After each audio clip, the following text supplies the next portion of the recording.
Malaysia merupakan sebuah negara yang mempunyai pelbagai kaum yang terdiri daripada kaum Melayu, kaum Cina, kaum India.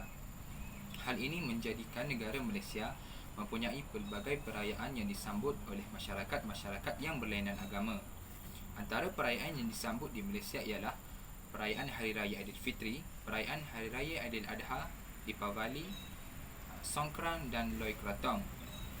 Beberapa orang ahli kumpulan telah menemu bual beberapa orang individu daripada masyarakat yang terdiri daripada bangsa Melayu, bangsa India dan bangsa Siam mengenai perayaan mereka.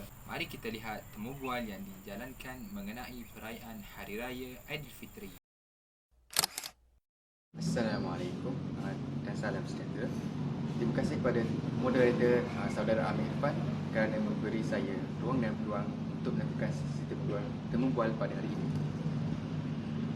Tanpa melengahkan masa lagi, sekarang ini saya bersama dengan Yusuf bin Siddiq, Ahli Jawatan Kuasa Masjid Sising. Saya Wajib. Waalaikumsalam warahmatullahi wabarakatuh. Nama saya Muhammad Abdul Ismail dari kumpulan anak SKP 12101 Kenegaraan Malaysia. Ini bertanyakan kepada Pak Cik beberapa soalan bagi menyiapkan pembahasan projek ceritakan ini. Ya, kita pergi ke soalan yang pertama. Bolehkah Pak Cik menceritakan sedikit sebanyak suasana di Hari Raya? Pada umumnya, sebenarnya beraya di kampung adalah berbeza dengan beraya di bandar. Ini adalah kerana banyak aktiviti yang dapat dijalankan di kampung, di mana pada malam sebelum berhari raya banyak aktiviti yang dapat dijalankan oleh orang kampung seperti memasak, bermain mercun, memasang berita dan sebagainya. Okay, sekarang kita beralih kepada soalan yang kedua. Pada pandangan Pak Cik, apakah maksud Aidilfitri yang sebenar kepada umat Islam di Malaysia khusus? Kita bermaksud kita kembali kepada Allah dengan keadaan yang bersih tanpa dosa. Dosa kita terhapus sekiranya kita benar-benar bertaubat kepada Allah sepanjang bulan Ramadan ini. Allahu a'lam. Okay, kita ke soalan yang seterusnya. Soalan seterusnya, adakah perayaan Hari Raya Aidilfitri ini disambut oleh masyarakat Melayu sahaja? Sebenarnya perayaan ini terbuka kepada semua orang. Tidak mengira bangsa, agama atau kaum. Ada juga ramai kaum Cina dan India yang datang sama-sama memeriahkan lagi kerana Hari Raya. Juga adalah politik dan norma di mana kita dapat mengeratkan lagi hubungan di antara kaum. Saya rasa setakat itu saja sesi temu bual pada hari ini. Terima kasih kepada Cik kerana sudi meluangkan masa menjawab beberapa pertanyaan saya. Kita kembali kepada moderator. Seterusnya, mari kita lihat temu bual mengenai perayaan Hari Raya Aidiladha. Baiklah, pada hari ini saya akan menemu bual seorang penduduk untuk bertanyakan tentang sambutan Aidiladha, Hari Raya Aidiladha di Malaysia. Pertama, untuk memulakan, boleh perkenalkan diri Encik? Assalamualaikum warahmatullahi wabarakatuh. Saya Encik Zulkifli dari Kota Baru, Kelantan. Okey, baiklah. Encik Zulkifli, untuk memulakan sesi temu bual, saya hendak bertanya, apakah Hari Raya Aidiladha bagi tuan? Hari Raya Aidiladha ia satu perayaan bagi umat Islam seluruh dunia. Ianya diasaskan dan diwahyukan sebagai ibadat oleh Allah Subhanahu Wa Taala bermula daripada zaman Nabi Ibrahim alaihissalam. Okey, baiklah. Untuk pergi ke soalan seterusnya, bagaimanakah umat Islam di negeri Kelantan meraihkan Hari Raya Aidiladha? Adakah ianya berbeza dengan negeri-negeri lain di Malaysia? Pada asasnya tak banyak berubah daripada negeri-negeri lain dengan negeri Kelantan. Cuma dari segi sambutannya lebih kepada budaya setempat. Iaitu di Kelantan ni biasanya Hari Raya Adha ni boleh dikatakan lebih meriah daripada Hari Raya Aidilfitri. Jadi dari segi sambutannya tak banyaklah berubah dari negeri lain. Okey, terima kasih. Seterusnya, bagaimanakah umat Islam menentukan masa atau hari untuk meraihkan Hari Raya Aidiladha? Umat Islam di Indonesia khususnya menetapkan Hari Raya Aidiladha ini dengan dua kaedah, iaitu ru'yah dan hisab. Ianya ditetapkan oleh pihak berkuasa, iaitu pihak berkuasa agama dalam negara kita melalui dua kaedah tadi, dan selepas ditetapkan ianya akan diumumkan oleh penyimpan besar Raja-Raja Melayu untuk menetapkan tarikh Hari Raya Aidiladha. Okey. Dan untuk soalan seterusnya, sebelum mengakhiri temu bual ini, bagaimanakah solat sunat Hari Raya didirikan dan bilakah masa dilakukan solat sunat tersebut? Solat Hari Raya Aidiladha ni sama je dengan solat Hari Raya Aidilfitri, iaitu rakaat pertamanya dengan 7 takbir dan rakaat keduanya dengan 5 takbir. Dan ianya bermula daripada terbit matahari sehingga sebelum zuhur 10 Zulhijjah, dan ianya bermula lagi pada 9 hari bulan tu dengan 9 Zulhijjah tu sudah bermula takbir, dan umat Islam boleh bertakbir di 9 Zulhijjah di Tanah Suci Mekah, iaitu di bumi Arafah. Okey, baiklah. Jadi terima kasih atas info-info yang diberikan dalam temu bual ini. Dan terima kasih kerana memberi kerjasama dalam temu bual ini. Ya, terima kasih. Seterusnya, mari kita lihat pula temu bual mengenai perayaan Deepavali. Bismillahirrahmanirrahim. Assalamualaikum warahmatullahi wabarakatuh. Nama Nur Fatih Ahmad Faisal, Magic 21307. Hari ini kami akan menerangkan tentang tajuk kenegaraan Malaysia, dan tajuk kami adalah perayaan pelbagai kaum di Malaysia.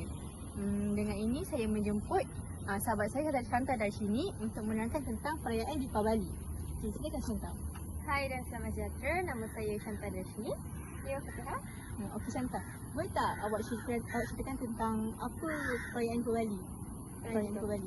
Kebiasaannya perayaan Deepavali akan disambut pada akhir bulan Oktober ataupun pada awal bulan November. Dan kebiasaannya kami akan bangun awal pada perayaan kami itu dan akan mandi minyak, dan kemudian akan pergi ke kuil untuk menyambut bersama ahli keluarga yang lain dan kawan-kawan. Kemudian kami akan balik dan seperti biasalah kami akan melawat rumah saudara mara dan juga kawan-kawan untuk mengeratkan lagi silaturahim antara ahli keluarga dan juga kawan-kawan. So, berdasarkan video di sebelah tadi, kita dapat melihat tentang Chantal menerangkan sedikit mengenai situasi semasa perayaan Deepavali. Okay, jadi kali ini kita akan sambung mengenai pakaian dan juga makanan semasa di Bali. Jadi sebelum itu saya nak mengucapkan minta maaf sangat sebab video ini berbeza situasi kerana ada masalah teknikal. Okey, jadi sekarang kita bersambung dengan tajuk makanan semasa di Bali yang akan diterangkan oleh Shanta dari sini. Okey, silakan Shanta. Okey, terima kasih Fakihah. Kebiasaannya pada hari perayaan Deepawali, orang India akan memasak pelbagai jenis makanan unik kaum India dan semestinya adalah vegetarian, iaitu makanan berunsurkan sayuran. Antaranya adalah biryani, idli, vadai dan dosa. Idli dan dosa akan dihidangkan bersama chutney dan sambar. Kemudian adalah muruku. Muruku adalah yang paling istimewa ketika perayaan Deepawali. Okey, berdasarkan makanan yang Shanta sebut sebentar tadi, kita dapat lihat bahawa makanan yang disediakan masa perayaan Deepawali sangatlah sedap dan lazat ya untuk kaum India. Okey, jadi sekarang ni kita akan teruskan dengan pakaian yang dipakai semasa perayaan Deepawali. Okey, seterusnya adalah pakaian tradisional bagi kaum India. So, pakaian yang dipakai ketika perayaan Deepawali adalah sari dan dhoti. Kaum lelaki akan memakai pakaian dhoti dan manakala kaum perempuan India adalah akan memakai pakaian sari. Itu saja. Okey, dengan Shanta telah menerangkan mengenai makanan dan pakaian semasa Deepawali tadi. Jadi maka berakhirlah sudah kita punya perbincangan antara Shanta dan juga saya sendiri. Okay, jadi yang baik tu semua datang daripada Allah dan yang kurang tu semua datang daripada saya dan juga Shanta sendiri. Jadi terima kasih kepada Shanta dari sini kerana sudah meluangkan masa untuk membuat interview bersama saya. Jadi okay, sekian. Terima kasih. Jumpa lagi. Baik. Bagi temu bual yang terakhir, mari kita saksikan temu bual mengenai perayaan bagi bangsa Siam, iaitu perayaan Songkran dan Loi Krathong. Orang Siam ni dia merayakan perayaan apa? Kebanyakan Songkran dengan Loi Krathong. Boleh tak cerita sikit macam mana perayaan Songkran tu? Songkran tu macam hari tahun baru bagi orang Siam yang ramai orang tu yang kata Mayayak tu lah. Mayayak. Sebenarnya dia buat kat mana tu? Dekat Wat. Oh, Wat. Macam kat sini dekat Wat Siam tu lah? Wat Bergia. Wat Bergia apa biasa pergi lah situ? Dululah masa kecil-kecil. Dah ni tak lah. Tak. Selalunya perayaan Songkran tu pagi-pagi apa buat apa dulu? Pagi-pagi tu kebanyakan semayang. Semayang. Lepas tu macam apa? Macam kita silakan macam minta maaf pada orang tua-tua kan. Macam tu lah. Lepas tu ada tak makanan yang khusus untuk perayaan Songkran tu? Ikutlah macam kami hari raya Aidilfitri, kalau kami akan ada ketupat, lemang. Kalau macam apa perayaan Songkran tu ada tak makanan yang khusus? Tak. Kebanyakan lah perempuan macam kita makan macam biasa. Macam biasa je dah. Cuma ramai-ramai lah. Cuma aku buat macam lebih lah bagi macam pakat-pakat masak. Maksudnya perayaan Songkran tu hampa akan pergi rumah-rumah orang juga ke ataupun macam mana? Tak, semua akan kumpul dekat Wat. Dekat Wat lah waktu tu. Dekat Wat dia akan ada bahagian yang semayang dengan bahagian dapur. Yang pagi tu kalau ada yang macam orang tua-tua tu kan, mereka akan lebih awal untuk masak dulu. Maksudnya semua orang akan semayang lah. Tak kira umur lah. Ya. Kecil pun akan semayang. Ya. Selalunya perayaan Songkran tu waktu bila? Tarikh dia? Tarikh dia kebanyakan dalam bulan November ataupun Disember lah. Macam tahun baru ni lah. Dia akan berlangsung berapa hari perayaan Songkran ni? Dia ikut macam bahagian. Macam bulan kebanyakan macam seminggu, ada setengah tempat sehari dua je sebab mereka ikutlah macam mereka ikutlah tempat. Macam kat sini selalunya berapa hari? Kalau kat sini 2 sampai 3 hari je lah. Sat je lah. Mula-mula tu macam hari pertama tu untuk macam itulah kita sembahyang kan. Yang macam lepas lebihkan sembahyang lah. Hari yang kedua, ketiga tu macam lepas mengayak je sampai puasa macam tu. Oh, mengayak. Mengayak tu untuk apa? Tujuan dia? Macam orang dalam kampung kan macam ada jenis yang macam jarang keluar ke apa kan. Hari itulah untuk hari yang lepas semua macam kumpul semula. Macam yang macam orang macam ada anak cucu yang lepas dekat luar bandar kan. Yang jauh-jauh boleh balik semua lah. Semua balik. Faham. Oh, yang tu perayaan Songkran lah. Kalau untuk perayaan Le Krathong tu? Le Krathong tu umpama dengan akhir tahun. Akhir tahun. Cuba cerita sikit boleh tak tradisi waktu menyambut Le Krathong ni? Le Krathong tu tadi Songkran buat pagi kan. Le Krathong tu waktu malam. Oh, waktu malam. Macam mula pukul 7 macam 7 lebih tu mula sembahyang. Oh, sembahyang dekat Uat lah. Waktu malam. Selalunya waktu malam sampai ikut kita lah. Tapi kebanyakan kalau kat sini mereka akan sampai pagi lah pukul 1, pukul 2 macam. Oh, lewat lah kan. Sebab mereka makan macam ada buat konsert kan. Dalam geng-geng band dalam kampung mereka sendiri. Ada tak makanan khusus ke ikut je macam yang Songkran juga? Ikut je. Oh, ikut je lah. Tak ada makanan khusus pula. Perayaan Le Krathong ni tujuan dia untuk apa? Le Krathong ni untuk macam umpama dengan akhir tahun. Untuk macam penutup lah. Penutup. Selalunya berapa hari Le Krathong tu? Sehari je lah? Sehari je. Lepas tu habis? Ada tak pakaian yang khusus waktu perayaan Le Krathong tu? Setengah orang dia pakai pakaian yang Siam punya tu.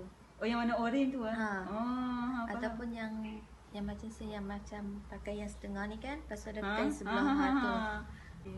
Oh, maksudnya Siam ni merayakan dua perayaan je lah. Songkran dengan Le Krathong. Kesimpulannya, kita dapat tahu bahawa negara Malaysia mempunyai pelbagai sambutan perayaan yang sangat meriah. Hal ini disebabkan kewujudan kepelbagaian kaum yang sangat harmoni di negara kita.